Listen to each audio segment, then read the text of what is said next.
I suppose I should start the presentation by saying, you know, complexity sciences and complex adaptive systems are certainly an emerging field still. So I'm not sure that I necessarily have the ideas of how to communicate complexity, but I'm going to present a few different reflections. And the way that I've organized the presentation is really in three parts. So the first part will look a little bit more into some of the common challenges when communicating complexity. The second part goes into, you know, coping strategies, coping mechanisms, a few techniques that you might want to adopt and approach in communicating complexity. And the last section looks at some of the new technologies and tools that are available to help you in your endeavor. So that's the three parts. And I want to start with this diagram, which might look familiar to some of you. This was the map of, this was a causal loop diagram for how to deal with counterinsurgency in Afghanistan. And when then General Stanley McChrystal saw the diagram, he said, "When we understand that slide, we'll have won the war." Which was, I suppose, a slightly glib response to something that is very real. We know that the war in Afghanistan was very complex, beyond complicated, is. And so we have, we can be glib about it, but there is a certain paradox that cuts right to the heart of communication, which is the more complex the representation, the less information it actually conveys. And there's an interesting article by Galloway, if you're ever interested in reading some design philosophy. It was an interesting article in which he actually goes further, and he says it's more than just a paradox. He cited that exact example of that causal loop diagram of political violence enacted to obfuscate rather than to elucidate. So he was saying by making those representations, by having that white space, by having all of those things as if we know what we're doing in Afghanistan, it was an act of political violence forced upon the people of the US and Afghanistan and all of that. So, you know, we can sit here and we can discuss the diagram. Yes, so it's not just death by PowerPoint, it's that actual act of trying to communicate complexity. So I thought it was kind of an interesting starting off point to have a little bit of a discussion. And I started it last night at the pub, and maybe after one beer it was an interesting conversation, but I think it might still be an interesting conversation here, because we have a few of you around, and although I have some ideas, I thought maybe we could just have a general few thoughts on what are some of the main challenges that people here in this room have faced in terms of communicating complex and systems research. Not in doing that, what we've already talked about before is some of the challenges of doing complexity research. But in terms of communicating, what are some of the challenges that people have faced?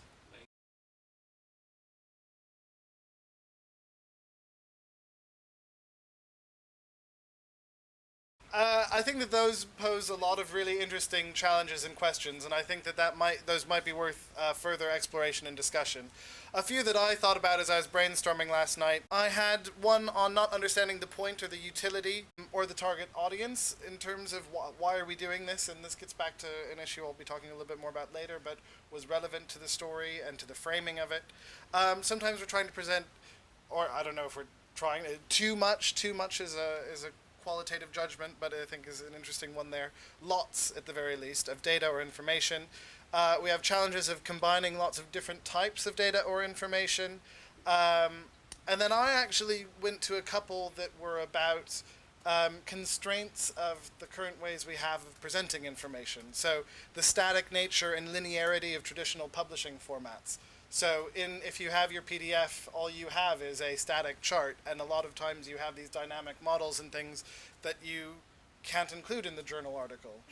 Or maybe now journals are starting to come around to getting some of those applets and things that you can embed into the journals. I don't know, but we also have problems of PowerPoint, where PowerPoint goes backwards and forwards, and we just get these static images that aren't particularly dynamic.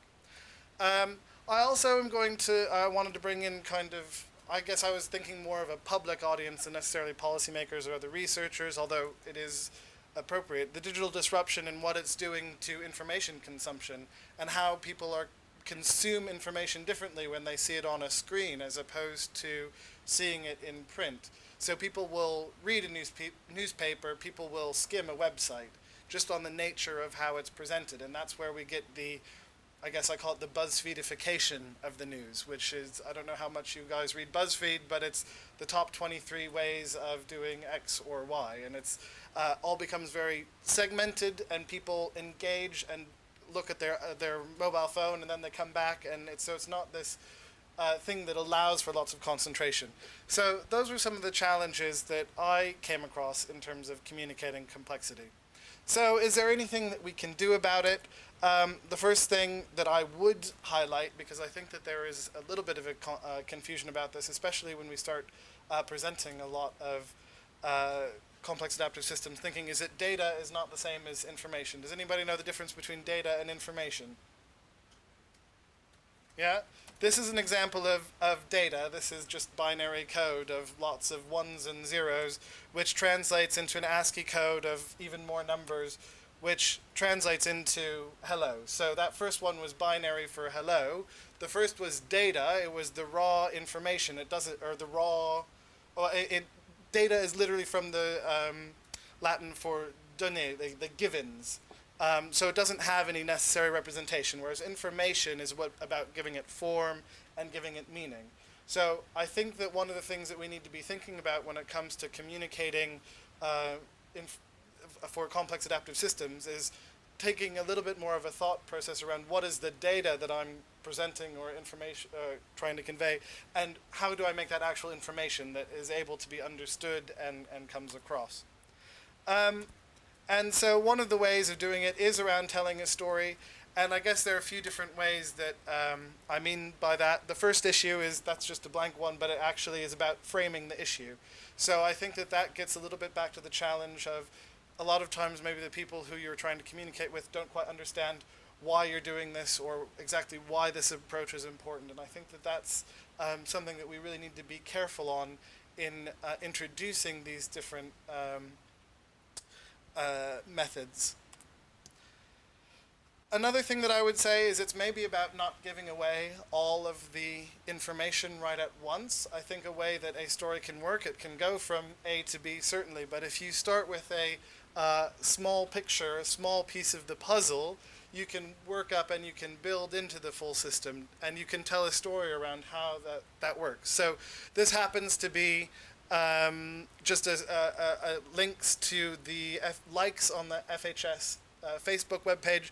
But if I had started with this diagram, which is 2 hops away of a social network of the future health systems likes, I mean, you can't even read that, let alone very well engage with it. It tells an interesting story, but if we kind of start from here and build our way up, I think that it might be a way into having the pieces fit together to form more of a cohesive whole. So that's one way of doing it, is telling a story.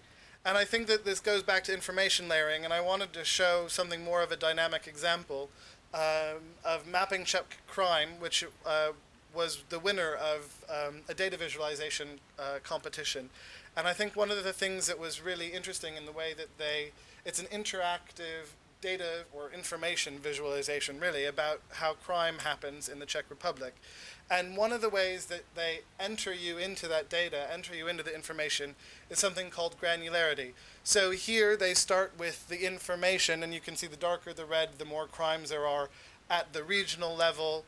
As you get more granular, you can actually see what that looks like, and you can see that dark red spot towards the middle is actually Prague. And as you go down, you can even get down to the local department level. So you can see that Prague 1 is where all the tourists are, has a higher crime rate than some of the more rural areas or things like that. So one way of thinking about how we work our way into the data is thinking about how granular we actually present that data.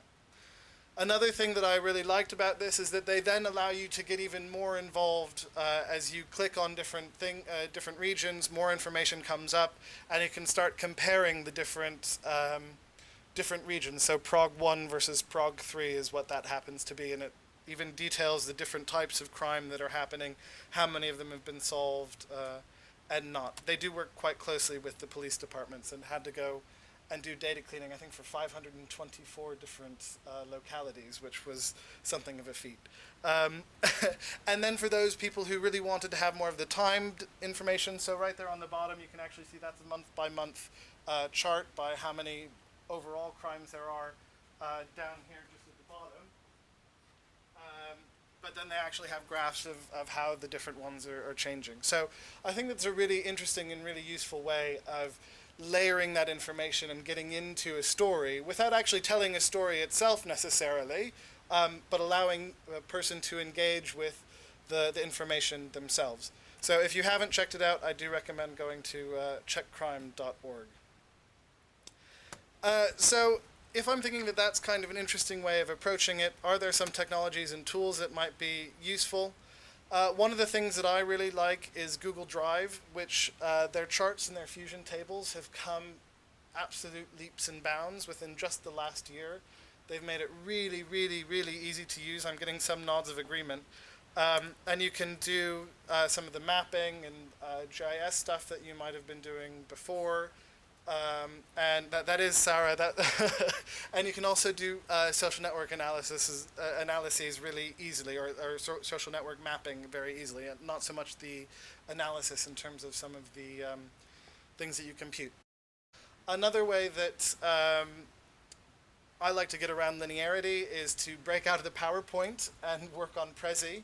So what I've actually been using now is Prezi, and one of the great things about this is that I can just go say, all right, I'm done with that section, and I can go over somewhere else and completely break the flow of what I've been programmed into, but I still have some sort of flexibility.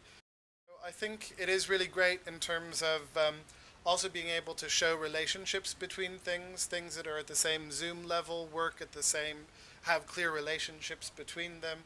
And things like that. So if we're trying to break out of that linear structure, you can also embed them into web pages and have them as dynamic ways of actually engaging in some of the research.